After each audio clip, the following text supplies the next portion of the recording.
We're innovators in this way. We're philosophers as well. How are we using this as a moral code in our own lives? How are we applying it in terms of there's nothing in Scripture saying in the corporate world do this. It's not like that, but we do the best we can with the Hindu mindset wherever we go. That's also there. One part is also practitioner. What are those Hindu practices we do on a daily or monthly or yearly or special circumstances? How is the practice of the religion done? That seems to be one aspect either we take a lot of leeway with, our understanding is shallow at best, or we outright dismiss and say it's not relevant to this time, or it's not necessary for my growth either. Practice, we see that. Now, how does that bode for our next generation? And for our own growth, how does that look as well?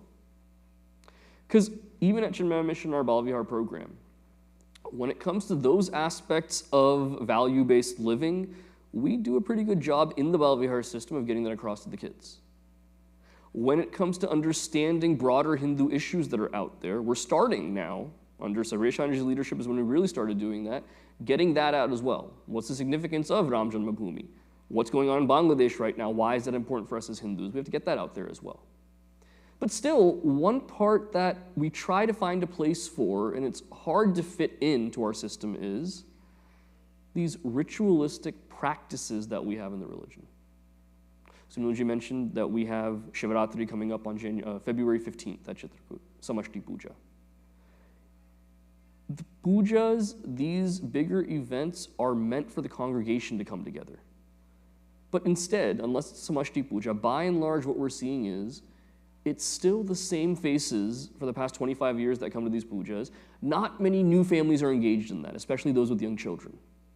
Because there's a generational shift where we feel this is old-fashioned, or it's inconvenient, or I don't understand the meaning of it, therefore unnecessary.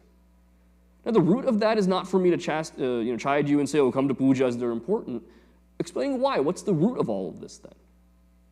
Devotion. Building of that bhakti, predicated first on, do I believe in the existence of that Ishvara, Bhagavan, Paramatma? That's the first place we have to start. Because if I don't believe in that, all of this is nonsense, then it doesn't really matter. That's the very first starting point. So what are obstacles for me believing in that Bhagavan? First one is the conditioning of what we consider to be true. What I cognize with my five senses, that's what I take to be true. That's what physical evidence is. Seeing is believing in many ways. You can extend that to touching, tasting, hearing, smelling, all of this. This is how I take something to be true. Another aspect, to believe in something, I have had to have done research into it and been convinced. Parents of high school seniors, if your kids have gone through that stage, they're choosing where to go to college for about 4 years. For those 4 years, which in the grand scheme of life is like almost insignificant, how much attention do we pay to where we're going to go, what we're going to study, what the college experience there is like, what the job prospects of that university is like, what the nightlife of that university is like? They look at everything before going somewhere. How far away is it from home? Where it has to be close enough for Dabba service, but far enough to where your parents can't just pop in unannounced. I know this because I went through all of this as well. I ended up going to UTD, so I went wrong somewhere, but there are markers that we look at like this. So much research and convincing for something that's 4 years long. When I want to stake my life on whether I'm a devotee of Bhagavan or not, how convinced do I have to be for this then? That's the question. Now, where does this conviction come from? You can say, Scripture is where it comes from. Okay. Who is saying that Scripture is valid? The very Scripture is saying that it's valid. That's like writing a book that says Hari is a great guy. Who's the author of the book? Brahmachari Hari. So it's really hard to believe then, when you're yourself saying that about that. But that's the peculiar nature of devotion. The only place where we'll find descriptions of this Bhagavan is in that very place that glorifies him, that says that he's real. This is where a leap of faith is necessary. Not a leap of blind faith, a leap of logical, informed, educated faith. That's the difference between Sanatana Dharma and any other thinking out there. Where If we're going to say, okay, I don't believe Bhagavan exists, convince me that he exists, this objection comes in the Kenopanishad Bhashya of Bhagavan Shri Adi Shankaracharya Ji. When he contends with his objection there, he says, okay, let's go through a framework of thinking. First assumption he starts with, there is no randomness in Sanatana Dharma. Any effect that you see has to come from some cause. There is no randomness whatsoever. You and I, in our limited thinking and knowledge and narrow view, may not see what that cause is, even after a lot of tracing, but rest assured, there is no randomness. Every cause begets an effect. Every effect has some cause. From there, the next point of logic is, the actions I do have results. There needs to be some entity that gives me that result. The results don't fall from the sky randomly. Some entity has to give me the result. Now, I can go by this starting point that I give myself results of my actions. I felt hungry. I made myself something. I filled my stomach. Then I went to bed. I gave myself results of my own actions. But then I can't do that for everything, can I? Your driver's license expires tomorrow, or your passport expires in a week and you just figured it out. The amount of hoops you have to go through to make this happen, the amount of money you have to spend, time, seeming like you're wasting away your life sitting in that office, is a lot. You can't make it happen yourself. Okay, results of my actions come from someone else then. I insulted your shirt, you slapped me. Therefore, I made the cause and you gave me the deserved effect. But you can't give me results of every action I do because you're not with me 24/7. Thank God you're not with me 24/7. So there has to be an entity that, first of all, has to be all-knowing. Knowing everything that goes on. That has to be one entity. Second thing about that, it has to be all-powerful. Has to be able to give me the result clearly, without any obstacles or obstruction. Third, you and I have a spark of life within us. When they check vital signs of a person, heart rate, breathing, eye movement perhaps, a blood pressure, all of brain activity, they can measure all these things. Even with all of this accounted for, there is still some unmeasured, unquantifiable thing about a person that gives them that spark of life. Doctors still haven't come to what it is, and they won't. It's consciousness. That's what we find in our scriptures. So that entity which gives me the results has to be the same entity keeping me going with that spark of life as well. Now, how do we define Bhagavan in some ways? We say Bhagavan is Sarvagnya, all-knowing. Everything about me, all my actions to give me those results. Bhagavan is Sarvashaktiman as well. Sarvashaktiman, all-powerful. There is nothing stopping him from giving me results of my actions. Hiranyakashipu says, I can't be killed in daytime or nighttime, not by man or by God, not inside or outside.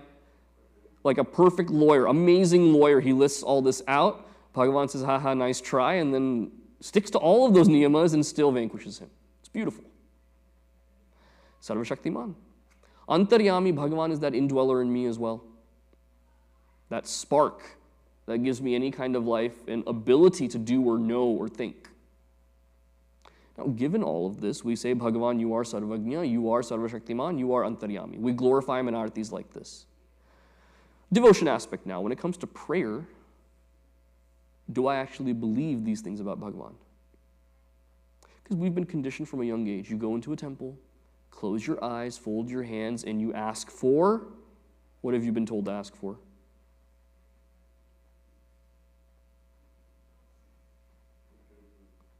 You've been told to ask for contentment? Okay, that could be. What else? Knowledge. Okay, what else?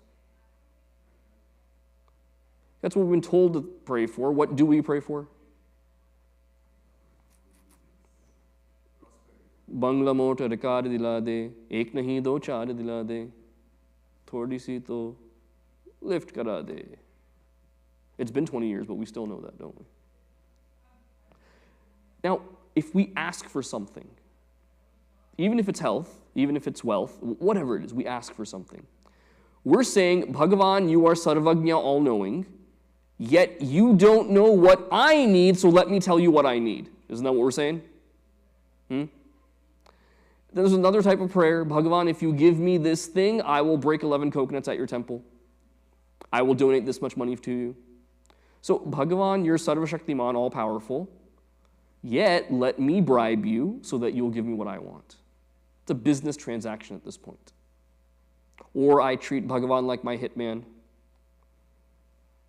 Manan didn't say hi to me when I said hi, you take care of him, Bhagavan. Bhagavan is not my hitman, yo. I can't deal with him like that either. Bhagavan is Antaryami, the indweller in me. Yet I even have the audacity to blame Bhagavan, saying in this world of 7 billion plus people, you hate me the most, you give me all the problems. What have you done for me? There are people that say that to Bhagavan as well. Now, if we look at Bhagavan Shri Adi Shankaracharyaji's text, Aparokshanubhuti, he says for a mature sadhaka, there are only 2 prayers to have for a mature sadhaka. First prayer is gratitude. Thank you for giving me able body, able mind, not much hair on top, but whatever. Thank you for giving me everything else at least. Gratitude to that Bhagavan. Second prayer is, Bhagavan, please give me that strength that in this world of all these temptations, I don't get attached to anything, I only follow you. Give me that strength. Now, when this is the case, that a mature sadhaka prays this way, if I ask for health or wealth or welfare of my family or anything, does that mean I'm praying the wrong way? I mean, there's so many devotional songs asking for these things in prayer. Am I doing it the wrong way? This is where Srimad Bhagavad Gita comes in. 7th chapter, 16th shloka, Bhagavan says there are 4 kinds of people who worship me. Chatur vidha bhajante mam, jana sukritino arjuna, arto jignasurartharthi, jnani cha bharatarshabha. Chatur vidha bhajante mam. 4 kinds of people that worship me. Janaha sukritinaha. All of these people are virtuous. So he's not ridiculing any of these 4 types. He's not criticizing any of them. Who is the first type? Artaha. Artaha is that person who is disturbed and disgruntled. They come to him saying, my life is terrible, you hate me, this and that. It's a lot of complaining that's done. Artaha. That's who comes to Bhagavan. He says that is one type right there. It's like when the space station contacts Houston, what's the one phrase they say first? Houston, we have a problem. It's never, Houston, how are you doing? Did you eat? How are your kids? They never ask that. It's always, Houston, we have a problem. Like that, in the good times when things are well, I party, I have fun, I enjoy. When things go bad, that's when I approach Bhagavan and say, hey, look at all this that's going on. Imagine if you had a relationship that was like this. With a spouse or a parent or a friend, that relationship would deteriorate so rapidly if you only went to them when you have a problem and you never even considered them during the good times. That's a bad situation to be in. We treat Bhagavan the same way sometimes, though, don't we? In those times of need, yes, I need you, and then when we feel like we're happy on our own content, there is no thinking of Bhagavan. Even then, Bhagavan says that that's not a bad thing. Even this person is virtuous because they could go into any path of self-destruction when things go wrong, yet they come to me. That is still good, he starts with. Artaha, the first kind of devotee. Second type of devotee, Jignasu. Jignasu is that person who adamantly seeks knowledge. Jignasa is that desire for knowledge in a systematic, structured way. Seeker of knowledge. Seeking of knowledge is the biggest hallmark of our entire tradition. Ours is not a faith-based religion, it's a truth-based religion. What I mean by that is, the culmination of Hinduism is not that I surrender to a higher power, therefore I attain salvation. That's an Abrahamic lens, that's not our viewpoint, however. That is one step in the process. Darshan of Bhagavan is still not moksha either. Dhruv Maharaj gets darshan of Bhagavan. Prahaladji gets it also. Both of those times, Bhagavan Mahavishnu says, now that you've had my Swayam darshan, you've seen me with your own two eyes, understand this knowledge, understand what your true identity is. He makes it a point to say that. So knowledge is supreme. What type of knowledge? You look again, any other system in the world, the moment scientific knowledge advanced and was at odds with religious dogma, religion had to crush science to stay supreme. Galileo, who discovered so many amazing things about our solar system, he spent the last few of his life in house arrest for fear of death for what he was saying. Socrates, a philosopher who questioned so many things that we do and think, he was forced to drink poison, killed by society for what he was saying. So we've seen that throughout history. When thinkers actually have something meaningful to say, through evidence, through great logic, they're persecuted by the very powers that be because it goes against the status quo that's established. Now juxtapose that with Sanatana Dharma. In Mundaka-upanishad, for instance, it clearly says there are two types of knowledge. Paravidya and aparavidya. Paravidya is that highest knowledge, that which tells you of what your true identity is. Seeing myself as that, Sat, Chit, Ananda, without any conditionings, I am nothing but that supreme. Aparavidya is everything else. Whether it's health and medicine and Ayurveda, whether it's spatial awareness and Vastu Shastra, whether it comes to the arts and understanding how all of this works, physical sciences, extraterrestrial sciences and planetary movements, all of this falls under aparavidya. And the beauty is, no matter how much aparavidya advanced, it was always on a separate track from what paravidya is. There was no clash between the two. Religion never quelled scientific endeavor for that reason. You look at other societies in the world, there is such a big emphasis on separation of church and state, because the two cannot coexist. You look at our Hindu system, Puranas and Itihasas, not just stories of Krishna from Bhagavatam. Further than that, you look at Linga Purana, Markandeya Purana, Brahma Vaivarta Purana, Shiva Purana, all of these texts, they have so many scientific sections in there that go through advancements that we're only now coming to in the Western world. Meaning knowledge is respected so much in our religion. And the way it's passed down is commendable, that even when invaders come in and burn down libraries and kill priests and break down temples, ours is an oral tradition, so it still sustains. In December, during the Christmas break, my brother and my cousin went to South America on vacation. So, Venezuela before everything happened, and they went to Costa Rica and all these places as well. And he said, the Mayan and Incan temples and everything, they had such an advanced society there. The conquistadors came and wrecked everything, but they had a beautiful culture. So out of all of these original cultures, Sanatana Dharma is the only one that's alive and breathing today because of that oral tradition and the passing down of the knowledge. So Jignasu is a wonderful thing to be, someone that prays to Bhagavan from the standpoint of, I want to know this knowledge fully, completely, doubtlessly, so that I can apply it. Jignasu. That Bhagavan, may you please keep me on that right track so that I don't get distracted and swayed in pursuit of this knowledge. Second type of devotee. Artaha, one who is coming out of exasperation.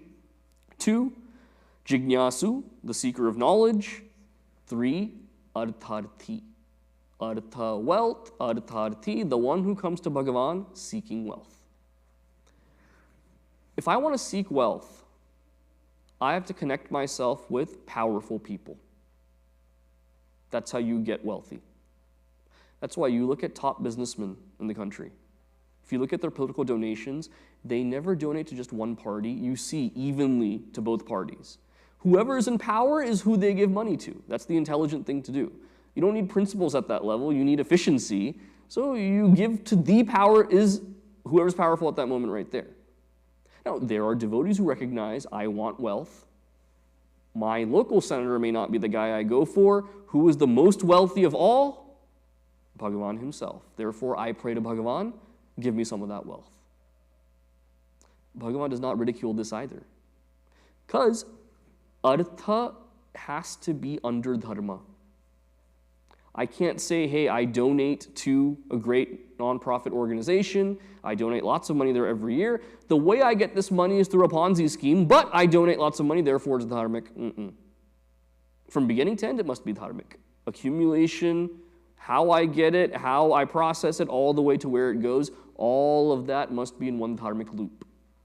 When that's the case, if I am a strong devotee of Bhagavan, even if it is wealth that I seek, I will have it in a divinized way where I seek it properly, execute it properly, have respect for that wealth as well. Even that scene is great. Fourth type of devotee, jnani. If Jignasu is the seeker of knowledge, jnani is the wise one with that knowledge. Now, in our religions, one who is wise, who has realized this knowledge, understands that I am nothing but that infinite. I am not this body, mind, intellect package that I carry myself with.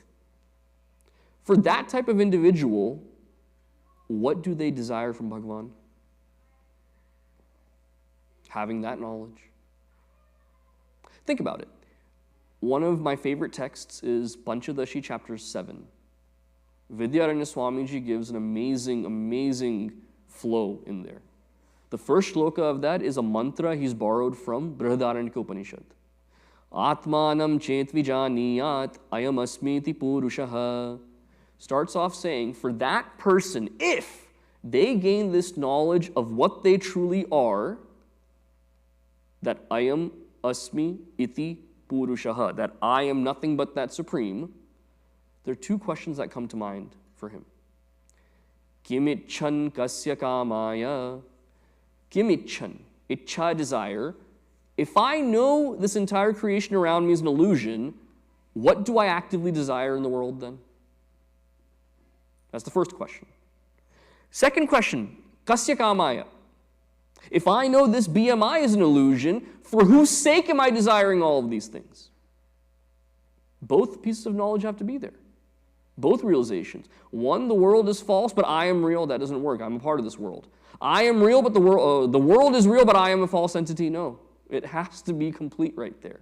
And he ends that mantra with Shariram Anusanjvadet. If this is realized by the person, Shariram, these three bodies, body, mind, intellect, what is that individual doing chasing these three bodies around feverishly? Anusanjvadet. With that rhetorical question, he gives 297 more shlokas, explaining each facet right here. So again, the question remains, for that jnani who knows that this world outside is an illusion, kimichan, desiring what out there? Knowing that this BMI is an illusion, kasya kamaya, for whose sake? What does that jnani pray for then?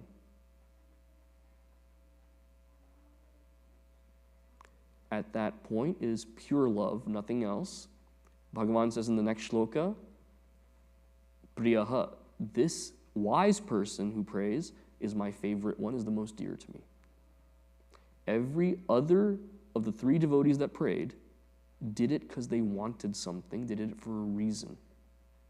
Either it was to complain, make my situation better. Either it was knowledge that I don't have, please do give it to me, keep me on the right track. Either it was, I want wealth. They loved Bhagavan because they were getting something from him right there. In I Love You letters by Gurudev, he does a beautiful exposition into this love. Lowest type of love is called sneha. I love you as long as you are a certain way. Right? I love my friends as long as they treat me nicely. I love my favorite basketball team as long as they don't trade my favorite player away. And when they don't abide by how I want them to be, whichever entity it is, my love subsides for that person, or thing, or situation, or country, whatever it is. That's the lowest level of love. Prema, one level higher. I don't love because of, I love in spite of. Anyone that's ever gotten married thinking, I'm going to change this person after marriage, make them my project, they are in for a rude awakening. Anyone thinking, okay, maybe not now, but 30 years from now they'll change and we'll never fight, they're in for an even more rude awakening. Idealism has its limits, okay? It's this Bollywood culture that's ruined us to thinking all these stupid things. They never make a movie about what happens after they elope. I want to see that sequel someday. That's what's really interesting to me. So wanting something, expecting something, that's lower love right there. Prema is a little bit higher in that, yes, there still is this demarcation of my beloved and me, yet it is in spite of, and there's no judgment there. Where like in Sholay, teri jeet, meri har, teri har, we have that kind of a connection. It can be with a friendship or a spouse or anyone, where your victories are my victories, my losses are your losses. There's that much connection right there. Now there's one level even higher. A level where I love an ideal so much, there is no longer me as an individual, there is only that in my mind. Something so lofty, something so selfless, beyond everything. A third category, where when we talk about true patriotism in Hindi, we don't say Desh Sneha, we don't say Desh Prema, we call it Desh Bhakti is the word used here. Where it is completely about that entity being loved, I do not factor in there at all. The wise person has that idea about Bhagavan. Now, these are levels that we can go through. Artaha, the person who complains to Bhagavan. Oftentimes, it's not that they're disturbed. We just want to be heard at the end of the day. So many of the counseling sessions I do with people, I don't give advice. I'm not good at giving advice, first of all. Second reason is they just want to be heard, that's it. And I don't get a gap to say anything either, so I just sit back and I watch. Which being heard can mean so much to someone. Who better than Bhagavan to hear us? Now, Bhagavan's responses at those times can vary. Srimad Bhagavad Gita, 700 shlokas. Bhagavan doesn't start this conversation by giving Arjuna the answers of the highest truth. He doesn't start that way. He actually starts with Klaibyam masmagamav partha. Klaibyam, you are impotent. The essence that makes a man, you don't have, is what he says. Now, there's some context and background to this. Why is he saying this specifically? To inspire him? In our lives, there are certain moments we go through, in our lowest points. We don't want people to talk about these moments. And it seems our best friends are the ones that keep bringing this up. And they'll say, remember that time you did that? Shut up, don't talk about that. We each have those kind of moments. For me, it was in 12th grade. On prom night, I had to drive. I totaled my car on prom night. Hit a light pole. Maggiano's on Dallas Parkway. I popped the curb and I hit the light pole and totaled the car. I'd only had it like 6 months. So for the next 4 weeks, until graduation, I was just down in the dumps. Like, I didn't want to talk to anyone or see anyone. Somehow got through final exams. I don't know how I did it, but it was a terrible time. And people would come by the house and try to talk to me. Friends would try to cheer me up. Parents tried to take me out. So I just was not in the mood. I really didn't. Bobby, our friends, tried to cheer me up. Didn't. One moment made that change, though. So in your yearbook that you get, you have your friends sign it. Especially in 12th grade, it's important. You may not see these people again. So my best friend, who was my best friend all through high school and college, he said, I want to sign your yearbook. And I was like, why? Like, we talk 10 times a day. I want our star quarterback's autograph. I can sell that someday. Or one of our friends became an actress, actually. From Disney Channel to now, she's on a Netflix show. I can sell her autograph someday. I want these people. What am I going to do with yours? So he said, no, I want to sign. Okay, sign. So I gave him the book, and he went to the other side of the room in the classroom. So usually it's just, have a good life, have a good summer, whatever, and you sign your name. This guy's taking like 5 minutes, 6 minutes, like that. I'm like, what is he doing in there? Some long sentimental note, that's not our friendship. That's not going to work. Then he gives me back the book, and I open it up. He used up 1 full page. He drew a picture of a car hitting a light pole and a picture of me crying on the inside of the car. For the first time in weeks, I laughed so much that brought me out of my situation. Whatever cheering up and nice words could not do, whatever inspiring words, and I've been there too, that could not do, this weird gesture of that picture brought me out of it. If I have to explain to you why, I still don't know why. It was just something about that. I guess the friend doing that and that irreverent, I guess, and making fun of it so soon. Whatever it was, I was fine right after that. Nothing bothered me about that situation. It's amazing. Bhagavan Krishna tries to do something similar right here with Arjuna. Because when the Pandavas had to be incognito for 1 year, cannot be found out, they went to the kingdom of Virata and took up these various aliases. What did Yudhishthira become? His name was Kanaka, and he was a political advisor to the king. They did it according to their own strengths. He was a political advisor to that king. Bhima, what did he become? A chef. It's always good when people that love to eat also love to cook. That makes life easy. You're not a burden on anyone. There are also people that they love to cook, but they don't love to eat. When those people are your neighbors, it's the best situation. I have a neighbor like that. So I get a lot of pies and this and that. It's awesome. Vegan stuff also. So he loved to eat and he loved to cook. We're good there. Arjuna was courted by an apsara. He said, no thanks. So she said, there's no man in the world that doesn't love me. So she cursed him that you have to live as a eunuch the rest of your life. I know some of these curses are like, as original and creative as there are, they're as scary as well. So he somehow got that bargain down to 1 year of his choosing. He had to do that. So, I mean, today we talk about transgender. We had that a long time ago. We're far ahead. Not in a woke way, but we accounted for everything much before the rest of the world did. So he was a eunuch who was a dance teacher for that 1 year. And in Mahabharata, if you go through it later, anytime the other brothers mention this, he's like, guys, can we not talk about that, please? Like, that was a low point in my life I had to do. Like, it's over. Can we get on with it?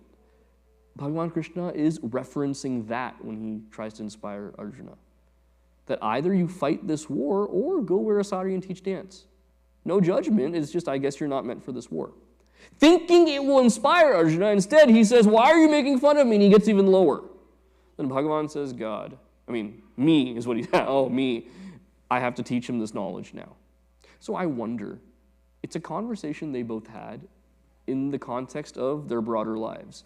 I wonder, while Bhagavan Krishna is telling him this, is he thinking, 5,000 years from now, there will be children in Dallas, Texas, sitting in a building chanting this about our conversation? I wonder, does he know that would happen, But that's how he gives this message. Arjuna cried to Bhagavan, that's why he was helped.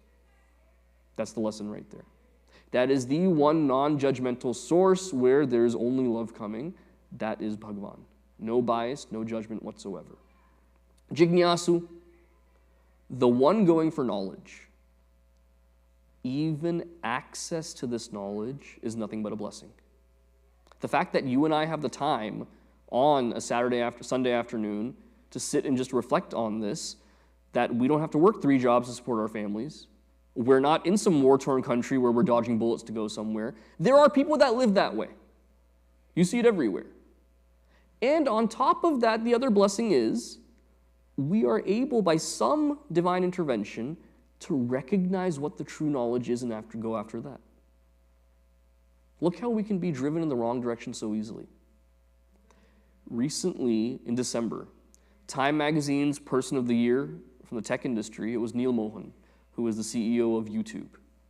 YouTube, in the past 5 years, since he took over as CEO, has made amazing leaps and bounds, where their podcast thing that they started killed Spotify pretty much. After Spotify was paying Joe Rogan like $200 million or something. They put so many investments, YouTube killed everything right there. There are even movies that won't premiere in theaters or OTT platforms. They're premiering on YouTube. It's more lucrative to do it there with the ad revenue and things. It's like a crazy time for media. Now, what he explained was YouTube has democratized media and knowledge more than any other point in history. Think about when we were growing up. There were the famous network television stations. We had to watch what they chose to put out. You're Doordarshan, where you were probably, right? So it's a finite amount of shows. The news that you get is also from there, or from newspapers, where the good thing is, because there's so few sources, it's scrutinized highly and they're held to a higher standard. The bad thing is they can gatekeep a lot of things based on what they feel is right to report or not. And that's changed as well. I was reading a book by Philip Seymour about John F. Kennedy in his times. There's this whole myth of Camelot, how him and his wife were like a very attractive couple, perfect family, all of this. It couldn't be further from the truth. Even during his time in the White House, he had many special friends during that time. Reporters knew about this, but they never reported on it. Their reasoning being, his public life is his job as president, this is his private life, we have no right to reveal this to the people.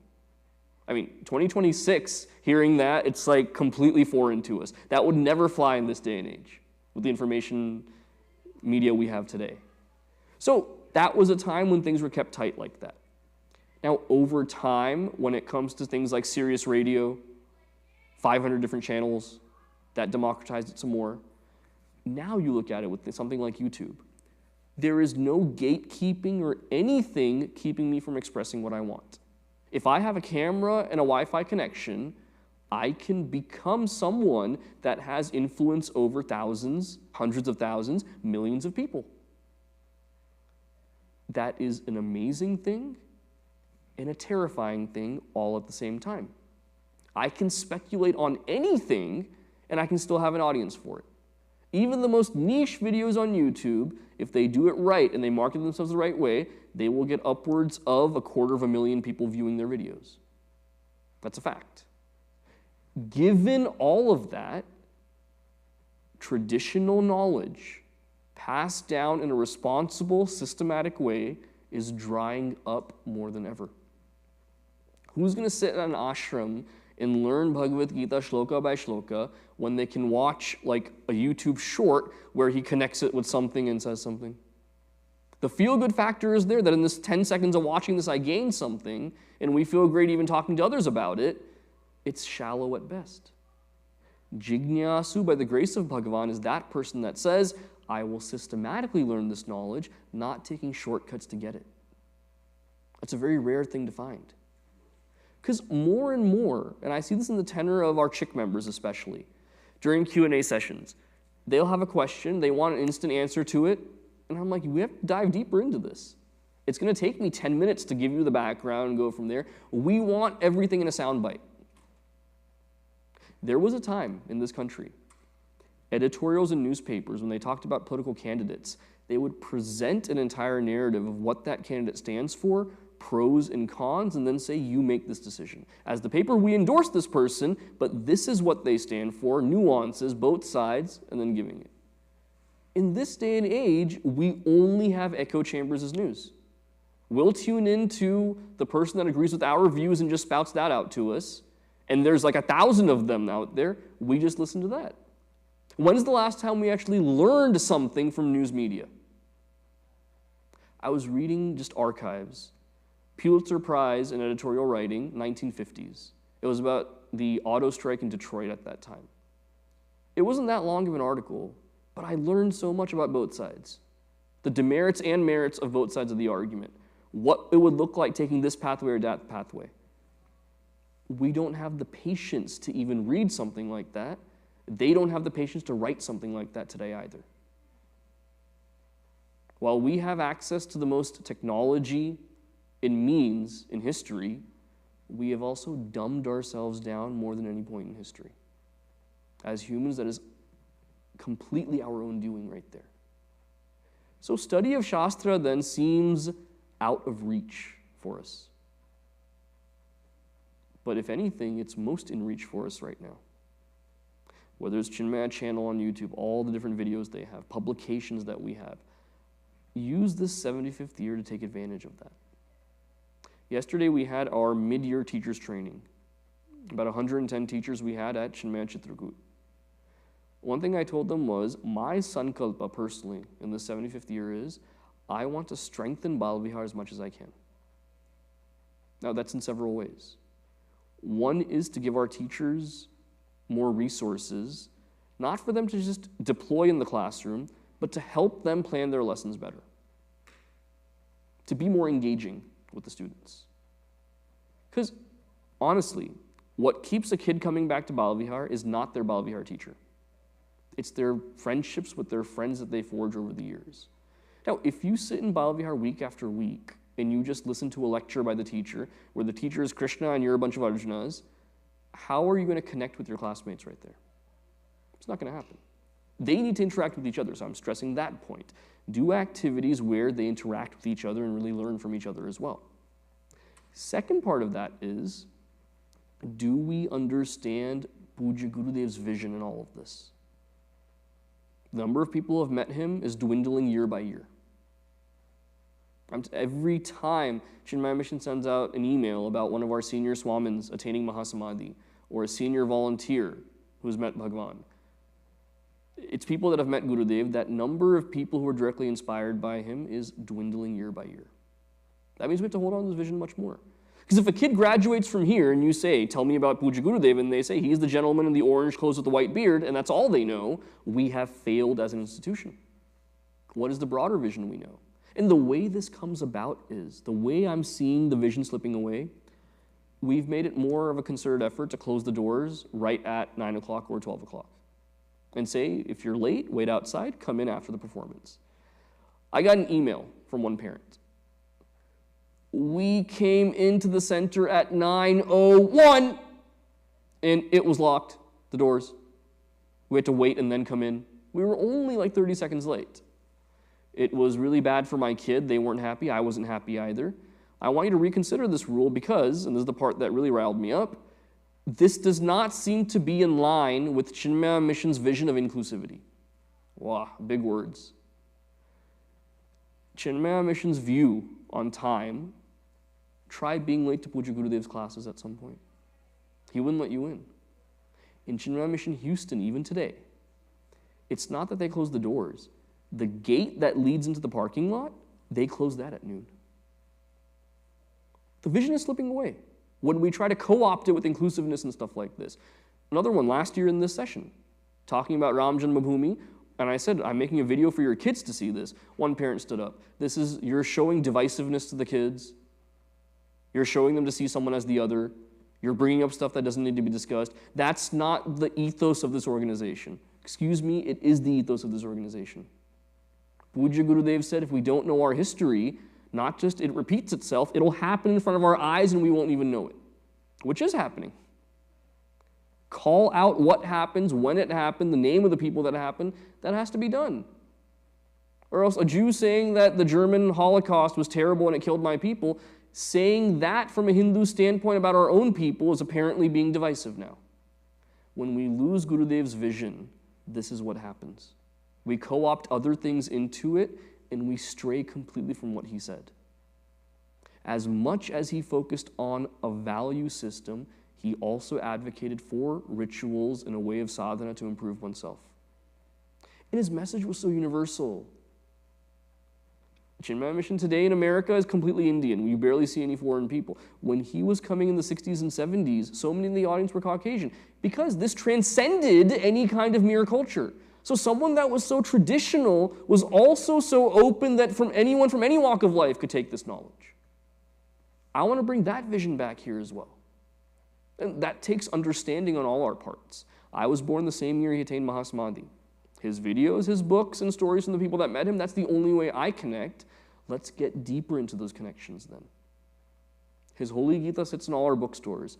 How many of our own members have actually gone through that?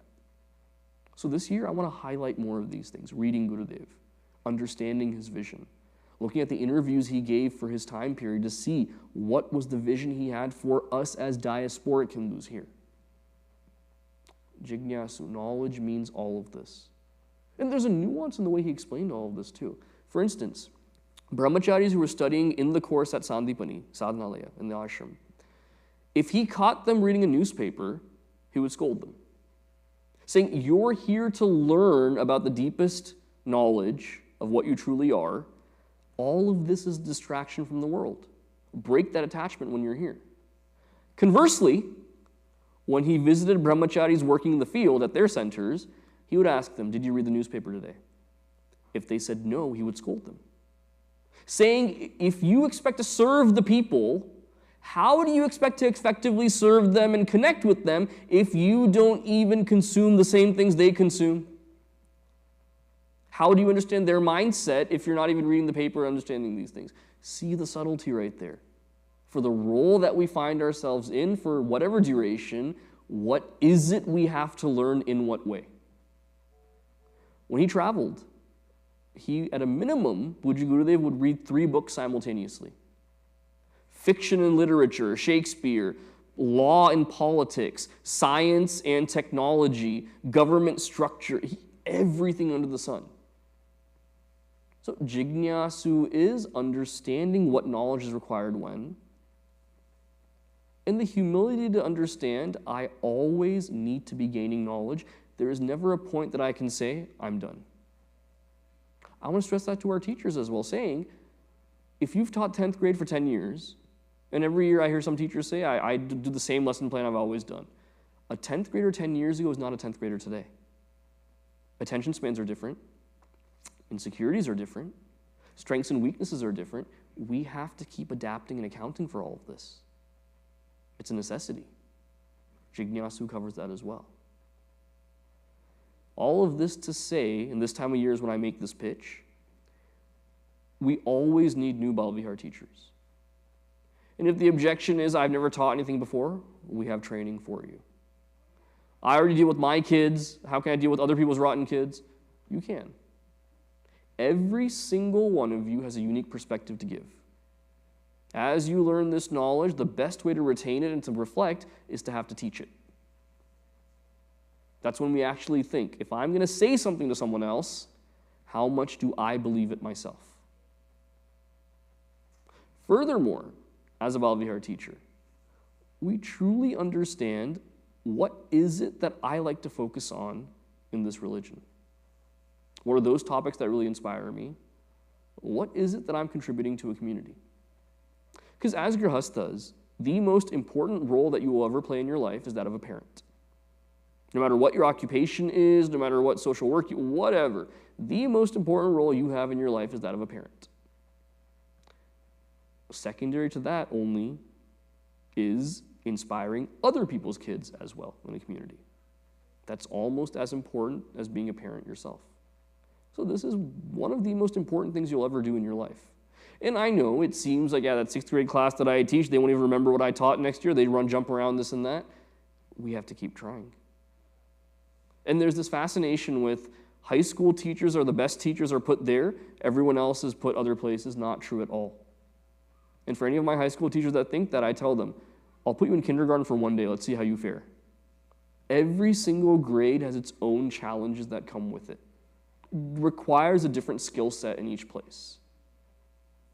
And I tell the high school teachers as well, just to prick at them sometimes. When the kids are up on stage here at graduation giving their speeches, it's not the high school teachers they thank by name. It's their 3rd and 4th grade or 2nd grade teachers that they thank. So, who do they remember the formative years? I still remember all of my Balvihar classes that I had. Yet, despite having so much fun in the early years, once I got to high school and became an avowed atheist, 12th grade, I skipped 8 straight weeks of Balvihar. 2 whole months in a row. Because I just didn't like the class. Swamiji pulled me aside in January, around this time of year. He said, look, I like you, but if you want to graduate, you have to show up the rest of the year. I said, I don't want to graduate. I don't believe in any of this. He said, okay, let's not say stupid things. If not for yourself, at least out of respect for your parents who have brought you here for 13 years, attend so that they feel glad when you graduate. I said, okay, that's why I'm doing it then. So, even the most inspired kids can have a downturn in Balvihar later on. Even the most uninspired kids can have a flash of brilliance later on. We never know. We can never peg it and predict it and say this is how it is. Anything can happen out there. So being a part of that system is the best way to help it grow. So February 15th, I hope to see all of you at Chitrakoot. I know we had the teachers training at Chitrakoot yesterday, which was controversial. A lot of the people said, oh, Saaket is centrally located, do it here. For 110 teachers, if I want to do activities and groups and stuff, when we do it in this assembly hall, we're falling on each other. At this age, if you fall. So I was like, let's do it there in the big room. A lot of people came from Frisco. They made the trek out there. They said this is the best environment to do it, this giant hall like this. So when it comes to Samashti Puja, that's why we do it at Chinmaya Chitrakoot as well.